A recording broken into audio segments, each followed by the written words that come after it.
Bueno, estamos ya en Horizontes de Nuestra América. Un saludo para todos los amigos que siguen este programa. Vamos a volver a encontrarnos con Marcelo Fagiano. Ya Cari Creme nos tuvo en algún momento como invitado desde Córdoba, ahora desde La Habana.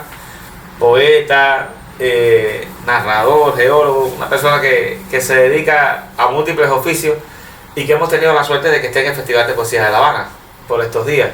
Ha ganado el certamen que creamos en el pasado Congreso de Poetas en Defensa de la Paz, el certamen de un poema por la paz. Y lo invitamos entonces como parte de ese premio a que estuviera con nosotros en el 31 Festival. Trae 2 libros para dejar acá en Cuba. Yo quisiera un poco que nos hablara de sus impresiones sobre el festival, de estos libros precisamente, y que también de qué le ha parecido, ¿no? El trabajo que se ha estado haciendo, que siempre es poco, por este trabajo intelectual en defensa de la paz, de que se terminen todas las guerras, de denunciar lo que está pasando en Palestina, y no solo en Palestina, que es algo horrible. Y eso ha sido parte de la esencia del festival en los últimos años, y del movimiento poético mundial y del proyecto Cultural Sur. Bueno, Marcelo, bienvenido entonces a Horizontes de Norteamérica otra vez. Y nada, cuéntanos un poco, a ver, a partir de que te enteraste de que ganaste el certamen, ¿cómo fue la motivación para llegarse hasta el 31 Festival de Poesía de La Habana? Bueno, gracias por el momento, por la conversación, el diálogo. Antes de entrar en esos detalles y que mencionaste el tema de artistas unidos en torno a posiciones éticas dentro de los panoramas conflictivos que están sucediendo, ¿no? Entonces, de pronto uno pensaría que el arte como actividad creativa podría estar alejado de determinadas temáticas sociales, conflictos que laceran profundamente la condición humana, y yo creo que no hay mejor posición para los artistas que unirse colectivamente para plantearse metas en decir, bueno, poetas por la paz, poetas por el medio ambiente, y sacándolo de los poetas. ¿Por qué no pensar los artistas plásticos? ¿Por qué no pensar los músicos? Es decir, un músico, por ejemplo, ¿no? Uno dice, bueno, ahí no hay palabras, pero podrían haber posiciones que son posiciones sociales que terminan siendo políticas, y eso es muy, pero muy fuerte. Por eso cuando, más allá de que me cautiva, porque creo que la salida es colectiva. Es decir, no hay salida individual, es decir, como nos está enseñando constantemente, digamos, el modelo capitalista es individualista, y nos está enseñando constantemente de que te salves solo, que hay a la vez meritocracia, y entonces mientras tú mejor eres, mejor te va a ir. Y entonces, pero hay cuestiones de raíz, digamos, que hay que invertir esa mirada. Bueno, hay una hegemonía, y de pronto frente a esa hegemonía parecemos débiles, ¿no? Porque todas las hegemonías aplastan. Bueno, pero tenemos estrategias, y esas estrategias tomadas dentro de lo que son la parte artística, yo siempre les considero totalmente bienvenidos. Con respecto a la participación, por eso te había comentado anteriormente, que había participado por invitación de Cari Creme, de todo lo que era del Río de Oro al río Suquía, esa antología que habla del pueblo saharaui, es decir, que está en una condición hostigado por Marruecos, desentendida España, ¿sí?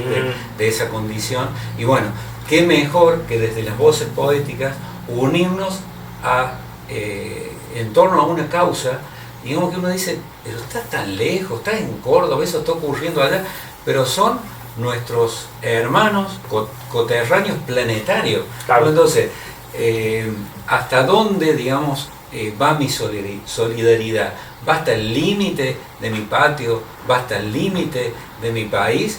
O en definitiva, cuando uno dice el ciudadano del mundo, no, digamos, tenemos que tener pasaporte para pasar de un lugar a otro, pero no podés no sentirte hermano, claro, de alguien que está detrás de la montaña, que está detrás de un límite geográfico, ¿no? Aquí publicamos incluso un libro dado por las mismas personas con las que ustedes trabajaron, esa antología, que es Bubisher, una selección hecha de poetas del pueblo saharaui. Son 2 libros de una realidad, y para que también conozca el público que asiste al festival y que se encuentra en Cuba, porque es algo que se ha hablado mucho, pero cuando uno deja ya de hablar del tema o porque se convierta en cotidiano, pasa un segundo plano, se olvida. Y también una manera excelente de mostrar esa realidad es hablando desde las esencias. Aquí en Cuba estudiaron muchos de los todavía siguen estudiando, muchos de los saharauis que hoy por hoy están dando la pelea, como Bahía, como varios de los poetas que pertenecen a la generación de la amistad, y que están por España, por Francia, por América, dispersos allí mismo en el propio Sahara, levantando su bandera. Y al cual debemos dar el apoyo. Por eso ahorita decía, no solo es el tema palestino, o sea, hay un tema universal de sometimiento y de guerras constantes, de guerras invisibilizadas, de guerras llevadas a un segundo, tercer y cuarto plano, incluso de sometimiento por hambre, como es el caso de los yemenitas. Porque si tú dices, en el arte buscar la belleza, que haya una estética, bueno, ahora el artista se debe, no únicamente se debe a la belleza, a la buena escritura, a los buenos colores, las formas o las notas musicales, claro, se debe a su sociedad, porque a través de esa sociedad es que se ha podido construir en todo caso una figura artística. Entonces no es un don que ha venido desde una estrella y ha iluminado a alguien para que escriba lindo o para que toque un instrumento de una manera fantástica. Lo construyó una sociedad, es decir, claro, la sociedad es lo que lo está construyendo. Entonces un artista no se puede ver despegado de la sociedad. Y hay una cuestión muy interesante con eso, es decir, en lo que sería la visión artística o la posición artística en el mundo, que es la siguiente: no pensar que el artista es un elegido, claro, que es alguien que estaba, como se decía antes, en una torre de marfil, que era la persona que nos venía a decir cómo iba a ser casi ese futuro que estábamos viviendo, ¿no?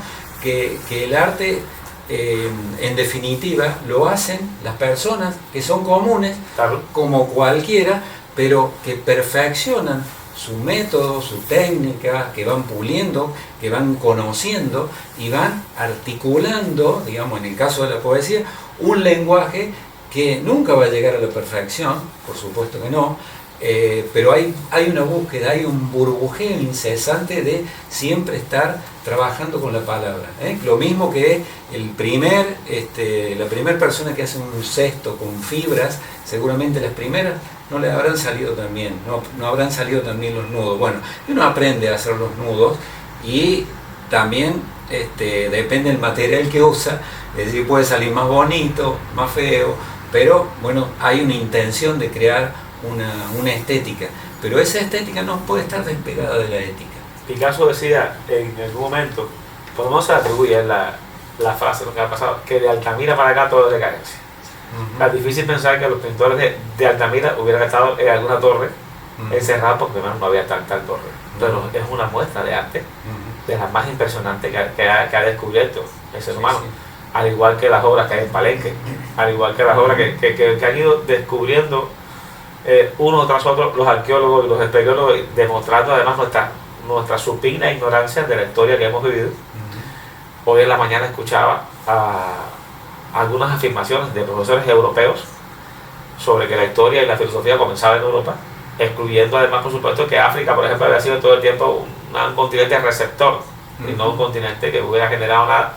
Y se empezaron a demostrarse en el debate todos los descubrimientos que existen, las universidades que han existido desde hace miles de años en África, los descubrimientos matemáticos, las maneras de arquitectura, de proyección social filosófica, los tratados. Incluso se han descubierto cosas del lenguaje anteriores a lo que se pensaba. Claro. Entonces es algo que en esa construcción social hegemónica, desde la posición eurocéntrica, se ha intentado excluir. Y con eso han intentado justificar incluso que son poco menos que humanos estos grupos que han estado sometiéndose durante milenios. y que hoy por hoy siguen sufriendo esas exclusiones. Sí, sí. Que hoy por hoy es una manera también de excluir, al decir que tú no tienes historia, al decir que tú no tienes memoria, identidad, entonces, tú dependes de lo que yo te pueda aportar. Ahora mismo hay una gran figura, Traoré, en el África subsahariana, que está demostrando y está poniendo al África en su lugar nuevamente, creando alianzas, es un político joven además, africano, que hay que estar observando, porque igual le pueden hacer, como ya pasó con Amílcar Cabral, como ya pasó con otros grandes líderes en la época de los 60 y 70 que fueron asesinados. De todas maneras, es una época de crisis, pero de renacimiento. Sí. De crisis, pero de resurgimiento de los poetas, como tú decías, que somos gente común, gente que está en el pueblo, gente que está latiendo en el pueblo, algunos favorecidos o no con alguna ganancia económica, pero que están ahí para cantar y contar y para aprender, sobre todo para escuchar. Sí. No estamos inventando nada, somos parte de eso, estamos escuchando. Una imagen que no puede ser simbólica, pero es increíble. Habrás escuchado hablar de la tectónica de placas. Bueno, la placa africana está colisionando con Europa y parte de Asia, y esa placa, precisamente hace 3 o 4 días hubo una erupción del Etna muy importante. Wow, otra vez. Y esa placa está metiéndose debajo de Europa, es decir, en un futuro de millones de años el Mediterráneo se cierra, ¿no?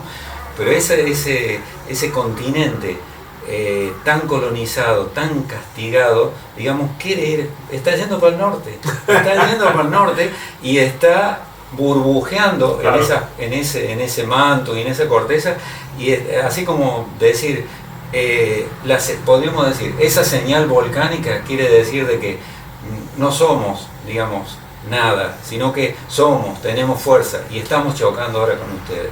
Y es más, ¿cómo no pensar el hecho de que todas esas civilizaciones tan hostigadas históricamente, después cuando quieren llegar a ese mundo que se dice desarrollado en determinadas cosas, ¿no? Y que se ha nutrido a la vez, no sería lo que es si no hubiera saqueado, claro, ¿no? Entonces, claro. Y entonces yo llego desde ese sur africano y me dicen, no, tú aquí no vales nada. No, y es terrible. Volviendo al tema del Festival Internacional de Poesía de La Habana, uno de los aciertos es habitar poéticamente La Habana. Eso yo creo que ha sido no restringido a un solo espacio. Entonces, tanto para el que es de provincia, porque había poetas de provincia, tanto para que el que no conoce, yo en el caso conozco bastante de Habana porque he venido otras veces, pero hay cosas que las redescubro, ¿no? Y espacios muy simbólicos. El hecho de mover la palabra en el territorio es fundamental. Es decir, podríamos haber tenido, así como se hacen los mundiales de fútbol, que el festival se haga en tal lugar porque es el más bonito, el que tiene todas las condiciones, claro, la mejor tecnología para filmar, para grabar, para reproducir las voces de los poetas, pero no. Y la otra cuestión importante es toda la mixtura, que no es adorno, que quede claro, porque muchas veces nosotros en la sociedad consumista, todo lo que se pone en la pared, como esta obra de arte, se la piensa como un adorno, porque claro, tiene un valor de cambio. No es adorno, sino que es integración y multiplicación de miradas para construir la realidad con la que vamos a ver el mundo. Entonces, la inclusión de la música, la inclusión del teatro, la inclusión de esa trova americana que visitó de Honduras, de Chile, de México, no es menor. Es decir, estar, por ejemplo, en la sala de la Biblioteca Nacional, con esa exposición fantástica, dime tú... Camille Guyaudí, por los 130 años de la caída de Martí. Bueno, no estás leyendo con una pared adornada. Hay un arte que está a la vez desde lo visual interpelando al que está sentado en ese auditorio. Entonces cuando entendamos que la realidad, así como decías de la Cueva de Altamira, que la realidad, digamos, artística es transformadora, ¿no? Pero es transformadora no solamente por la palabra, es la música, es la pintura, es todo, somos todo en definitiva, ¿no? Y eso es importante. Entonces, volviendo a eso del festival, yo creo que esos son dos aspectos fundamentales, por lo que hemos estado conviviendo en una semana intensísima, intensa, sí. Y muy intensa. Y lo otro que te dan los festivales cuando son internacionales e interactúas con poetas de otros territorios, es decir, pucha, pero allá están haciendo lo mismo que están haciendo acá, que están haciendo allá, porque no es lo mismo tener un libro y decir, yo conozco que hay poetas serbios, porque es tonto pensar de que en algún lugar del territorio no haya poetas. Ahora, el hecho de intercambiar en contacto con el cuerpo presente, escuchar su poética en su propia voz, en su propio idioma, no en una grabación, ya eso te da otra mirada, y entonces dices, somos muchísimos, millones, ¿no? De 8.000 millones, somos millones que estamos haciendo esto, ¿no? Y entonces eso te dice, entonces lo que yo hago no es tan especial, porque en definitiva y ni exclusivo, ¿no? Entonces es un poco interesante esa mirada para sacar esa galera que por ahí se pone en esos alter egos, o en esos copetes, o en eso pensarse inclusive distinto. Recién charlábamos anteriormente de un campesino. ¿Por qué distinto, no? Claro. De pronto Atahualpa Yupanqui sacaba sus versos de un caminante o alguien que estaba trabajando la tierra, ¿no? Y ahí había una poesía que él la rescata, la trabaja, ¿no? Por ejemplo, ahora nosotros llegamos de un festival, Catillo, el artista también parte de este equipo de trabajo de Horizonte de Norteamérica, llegamos a un festival en Rumanía, en el norte, casi llegando a Hungría, donde exclusivamente buscaban esa posición del poeta como metido en su mundo, en su nube, y donde en un momento determinado se habló de la poesía social o de la función social de la poesía, y muchos atacaron pensando que era un término comunista, o era un término creado por las academias comunistas.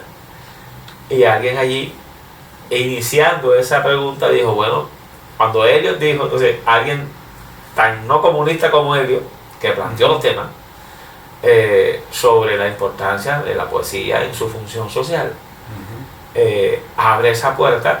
Hay que pensar, entonces, de otra manera, para los que quieran tener esa posición extrema, ¿no? Es verdad que desde el punto de vista de sociedades no capitalistas, sino en construcción socialista o comunista, se buscó esta otra funcionalidad. Incluso aquí, en palabras a los intelectuales, Fidel decía que no le pedía o no le decía al escritor qué es lo que tenía que escribir, sino que sería interesante también que contaran la historia del pueblo y que sumaran sus dinámicas de arte o sus dinámicas de creación a eso. Por eso Silvio, cuando tú ahorita decías lo de los obreros, hace o refleja en su canción, como en muchas canciones, aquello de que un obrero me ve y me llama artista, noblemente me suma a su estatura. O sea, yo estoy también junto contigo, pero desde mi trinchera, que es la de crear, además de levantarme un día y ir contigo al trabajo voluntario o defender con las armas al pueblo, o lo que sea, ¿entiendes? Y esa otra manera de construir un país, de construir un mundo, es la que apostamos desde el Festival de Poesía de La Habana sin dejar de escuchar. Este año vinieron poetas de 4 continentes interesantes, de América, de África, de Europa y de Asia. Nada más nos faltó de la Oceanía y de la Antártida. No sé si los científicos que estudian, que trabajan allá, seguro que hay algún poeta, habrá que traer alguno para acá. Sí. Pero de la Oceanía, bueno, tendremos. Hay varios hermanos de Australia y de otras regiones allá también que sí les interesa y que han mandado sus videos.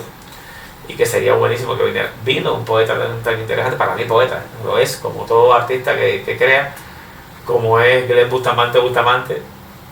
Nos enteramos acá que era hijo de palestino además, trovador, y que dijo algo tan conmovedor como que se le había hecho tarde para para hacerse de una posición en el mundo del arte en su país, pero que sin embargo el haber venido a Cuba él sabe que le va a abrir puertas y se emocionó y nos emocionó a todos. Un hombre que canta, le decíamos que era un corazón con cuerdas, o sea, canta con una intensidad impresionante, ha convivido con los mapuches, ha convivido con muchos de los pueblos más oprimidos en Argentina, que existe también toda esta realidad, y en Chile, y ha estado en todas estas zonas de América del Sur con esa carga, la lleva a su música.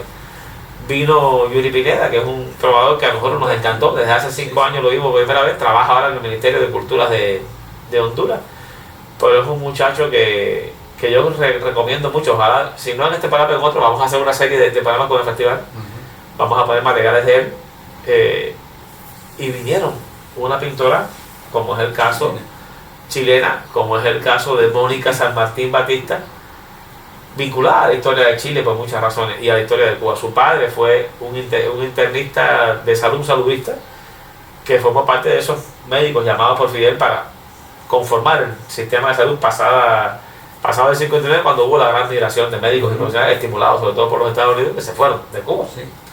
Y ellos vinieron a reforzar el sistema de salud cubano. Y además de eso, Mónica fue compañera en vida de Miguel Enríquez, el comandante del MIR. O sea, de esas historias que estuvimos hablando, ella nos ha dejado una muestra que estamos exhibiendo, que es Pinceladas de Chile, donde también se hablan de estos temas sociales, cómo se pone en función de contar la historia desde una montaña hasta un pescador, desde un juego campesino hasta una danza ritual, la historia de Chile. Sí, un vendedor, todo lo que eran las